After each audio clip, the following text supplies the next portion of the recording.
Hi everyone. So last एक वर्षको trend हेर्ने हो भने स्मार्टफोन ब्रान्ड्सहरूले चाहिँ मिड रेन्ज सेगमेन्टमा पर्फर्मेन्स भन्दा पावर एफिसिएन्सीलाई बढी फोकस गरेको देखिन्छ।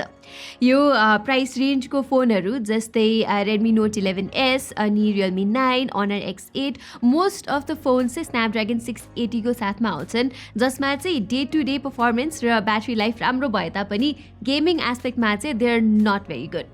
सो यदि तपाईहरु चाहिँ गेमिङलाई नै प्रायोरिटाइज गर्नुहुन्छ भने चाहिँ I have some good news.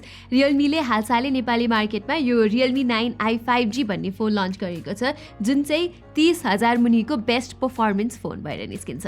यहाँ चाहिँ तपाईले मिडियाटेकको Dimensity 810 चिप पाउनुहुन्छ, which is a better alternative to Snapdragon 680 र Helio G96 जुन चाहिँ यही प्राइस रेन्जको अरू फोन्सहरूमा आउने गर्छन्। यो चाहिँ स्न्यापड्रागन 680 जस्तै पावर एफिसिएन्ट 6nm प्रोसेसमा बेस छ, प्लस यसमा चाहिँ तपाईले Helio G96 को कोर सेटअप पाउनुहुन्छ with even higher clock frequency. भन्नुको मतलब चाहिँ के हो भने यहाँ र पावर र एफिसिएन्सीको राम्रो ब्यालेन्स रहेको छ। सो यही कुरालाई टेस्ट गर्नको लागि चाहिँ मैले मेरो फेभरेट गेम्सहरू चाहिँ यहाँ Realme 9i 5G मा खेली हेरेँ। सुरुमा चाहिँ मैले मोबाइल लेजेन्ड्स ब्याङ ब्याङ खेलेँ, जसमा चाहिँ हाई ग्राफिक्स र सुपर रिफ्रेश रेटसम्म खेल्न सक्नुहुन्छ तपाईहरूले। गेम प्ले पनि मलाई फेयरली स्टेबल नै लाग्यो। मैले चाहिँ यसमा 60 FPS जति अचिभ गरेँ। नेक्स्ट PUBG मोबाइलमा पनि HD ग्राफिक्स र हाई फ्रेम रेट्ससम्म जान मिल्छ, which is okay. Game play ठिकै हुन्छ त्यसमा, तर कम्पेरिटिभली डिमान्डिङ गेम भएको कारणले बेस्ट एक्सपिरियन्स को लागि चाहिँ आई वुड रेकमेन्ड कि तपाईले सेटिङ्सहरूलाई लोअर गर्दाखेरि चाहिँ ठिक हुन्छ।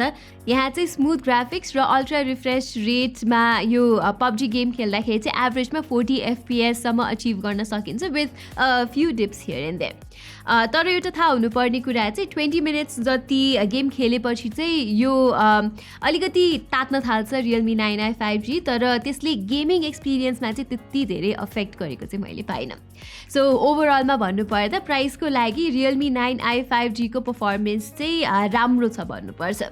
Plus as the name suggest Realme 9i 5G मा रहेको Dimensity 810 चाहिँ एउटा 5G चिपसेट पनि हो। सो अब नेपालमा 5G आएको बेलामा चाहिँ तपाईले यो फोनमा 2वटा 5G सिम राखेर चलाउन सक्नुहुन्छ। प्लस यो फोनले चाहिँ 7वटा पपुलर 5G ब्यान्ड पनि सपोर्ट गर्छ। सो एक किसिमको फ्युचर प्रुफिङ पनि तपाईहरूले यो फोनसँग पाउनुहुन्छ। मैले चाहिँ 5G भनेर खासै फोकस गरिरहेको चाहिँ होइन यो मोबाइल फोन्सको रिभ्यूमा, तर इन्डियामा चाहिँ अफिसियली 5G रोल आउट भइसक्यो। So we can expect 5G to come very soon to Nepal as well.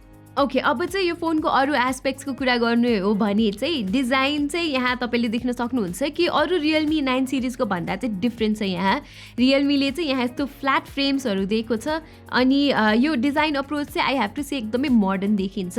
More iPhone टाइपको डिजाइन रहेको छ यो। यहाँ राइट साइडमा चाहिँ तपाईँले फिङ्गरप्रिन्ट सेन्सर पाउनुहुन्छ, जुन चाहिँ रिलायबल नै छ स्पिड र एक्युरेसी दुवैको मामलामा। पछाडिपट्टि भने क्यामेराको लागि छुट्टै त्यो प्रपर आइल्यान्ड चाहिँ छैन, जसले गर्दा टेबलमा यो फोन राख्दाखेरि चाहिँ यसरी वोबल हुन्छ। सो बक्समा आउने क्लियर केस चाहिँ तपाईँले युज गर्नुभयो भने त्यो प्रब्लम चाहिँ सल्भ हुन्छ। प्लस अर्को पनि के प्रब्लम सल्भ हुन्छ भने यो फोन चाहिँ यस्तो तपाईँले देख्न सक्नुहुन्छ कि फिङ्गरप्रिन्ट म्याग्नेटै रहेको छ। सो कभरै लगाएर चलाउँदाखेरि चाहिँ यो प्रब्लम पनि सल्भ हुन्छ। अब डिजाइन एस्पेक्टमा मलाई अलिकति चित्त नबुझेको भनेको चाहिँ यहाँ रियलमीले अगाडि यो नटको सट्टा पन्च होल दिनुपर्ने हो जस्तो लाग्छ गिभन द प्राइस ट्याग। अनि यहाँ चाहिँ एकदमै थिक टाइपको बेजल्स पनि छ, अलिकति मिनिमल र स्लिम भइदिएको भए चाहिँ निकै क्लिन देखिन्थ्यो यो फोनको लुक्स। ओके, अब डिस्प्लेको कुरा गर्ने हो भने चाहिँ क्वालिटी ठिक नै छ। यहाँ तपाईँले 6.6 इन्चको फुल HD LCD स्क्रिन पाउनुहुन्छ। हुन त यो प्राइस रेन्जमा AMOLED स्क्रिन एकदमै कमन भइसक्यो, तर यहाँ चाहिँ कम्पनीले त्यो इन्क्लुड गरेको छैन to make room for 5G। तर अब LCD स्क्रिनको लागि चाहिँ यो स्क्रिनको कलर्सहरू पपी नै छ, निकै भाइब्रेन्ट छ यो स्क्रिन र टेक्स्टहरू पनि शार्प नै छ यहाँ। स्टिल अब AMOLED जस्तो त्यो ट्रु ब्ल्याक्स र कन्ट्रास्ट चाहिँ तपाईँहरूले यहाँ पाउनुहुन्न। एनिवे नेटफ्लिक्समा HD स्ट्रिमिङ गर्नको लागि तपाईँले यहाँ वाइड ब्यान्ड L1 सर्टिफिकेसन चाहिँ पाउनुहुन्छ। मुभिङ अन, अडियोको लागि चाहिँ यहाँ बटम फायरिङ सिङ्गल स्पिकर छ, जबकि 4G भेरिएन्टमा चाहिँ स्टेरियो स्पिकर दिएको थियो। सो आई विश कि यहाँ पनि स्टेरियो स्पिकर भइदिएको भए चाहिँ अझै बेटर हुन्थ्यो। लाइकवाइज यो डिस्प्लेको रिफ्रेश रेट चाहिँ 90 हर्ट्ज हो र यसको पावरफुल पर्फर्मेन्सले गर्दाखेरि UI चलाउँदा अनि एपहरू स्क्रोल गर्दा चाहिँ मैले त्यस्तो ल्याग्स अथवा स्टटर्स भएको चाहिँ यहाँ पाइनँ, जुन चाहिँ if you remember is more common in Snapdragon 680 powered phones. Plus app अनुसार Realme 9i 5G ले चाहिँ 60Hz र 90Hz मा आफै अटोमेटिक स्विच गर्न सक्छ जसले चाहिँ ब्याट्री सेभ गर्न हेल्प गर्छ तर Realme definitely needs to improve on the 90Hz support in apps like Reddit अनि इभन प्ले स्टोर अहिले चाहिँ ती एप्सहरू 60Hz मा चलिरहेछ सो डेफिनेटली सफ्टवेयर अपडेटबाट यो कुरा चाहिँ इम्प्रुभ गर्न सकिन्छ स्पिकिङ अफ सफ्टवेयर यहाँ चाहिँ तपाईँले एन्ड्रोइड 12 मा बेस्ड Realme UI 3.0 पाउनुहुन्छ आउट अफ द बक्स अनि अकर्डिङ टु GSM अरिना यो फोनले चाहिँ 2 वर्षको अपडेट पनि पाउँछ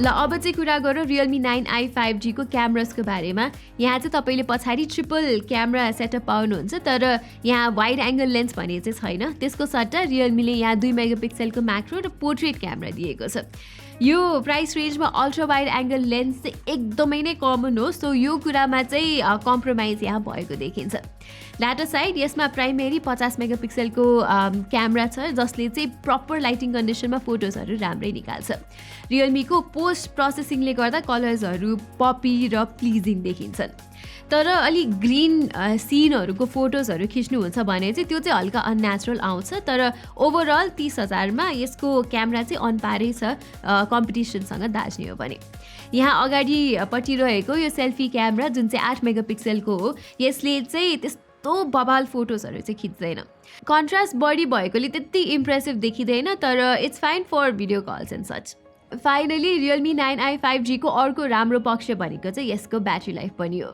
यसमा चाहिँ 5000 mAh को ब्याट्री छ जसले नर्मल युसेजमा 7 देखि 8 घण्टाको स्क्रिन अन टाइम दिन्छ विच मिन्स राति सुत्नु अगाडिसम्म चाहिँ 10 देखि 15% चार्ज चाहिँ मेरो युसेजमा यो फोनमा बाँकी हुन्थ्यो चार्जिङ भने चाहिँ अलिकति स्लो छ बक्समा भएको 18 वाटको चार्जरले फुल चार्ज गर्न यो फोनलाई 2 घण्टा जस्तो लगाउँछ सो Realmeले एटलिस्ट 33 वाटको चार्जर चाहिँ यहाँ बक्समा दिएको भए बेटर हुन्थ्यो ओके सो यति भन्दै हामी चाहिँ यो भिडियोको अन्त्यमा आइसकेका छौँ Realme 9i 5G को मेन हाइलाइट भनेको चाहिँ यसमा भएको Dimensity 810 चिप हो जसले चाहिँ 30,000 मुनिमा राम्रो पर्फर्मेन्स र ब्याट्री लाइफको ब्यालेन्स प्रोभाइड गर्छ plus it comes with 5G future proofing अनि यसको क्यामेरा पनि प्राइस हेरिकन राम्रो नै छ भन्नुपर्छ तर एउटा क्रुसियल थाहा हुनुपर्ने कुरा चाहिँ के हो भने यो सबै कुरा अचिभ गर्नको लागि Realmeले केही कुरामा कम्प्रोमाइज चाहिँ गरेको छ यहाँ जस्तै यो फोनको डिस्प्ले चाहिँ एमोलेड होइन यसको चार्जिङ स्पिड पनि त्यस्तो फास्ट छैन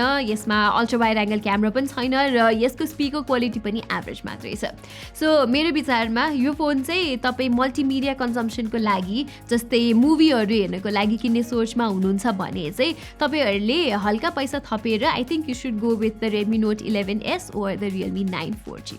So guys, that was all for our review of Realme 9i 5G. तपाईलाई यो भिडियो मन पर्यो भने चाहिँ तल लाइक बटन थिचेर हाम्रो च्यानललाई सब्स्क्राइब पनि गर्न नबिर्सिनु होला यति भन्दै म प्रतिमालाई बिदा दिनुहोस् धन्यवाद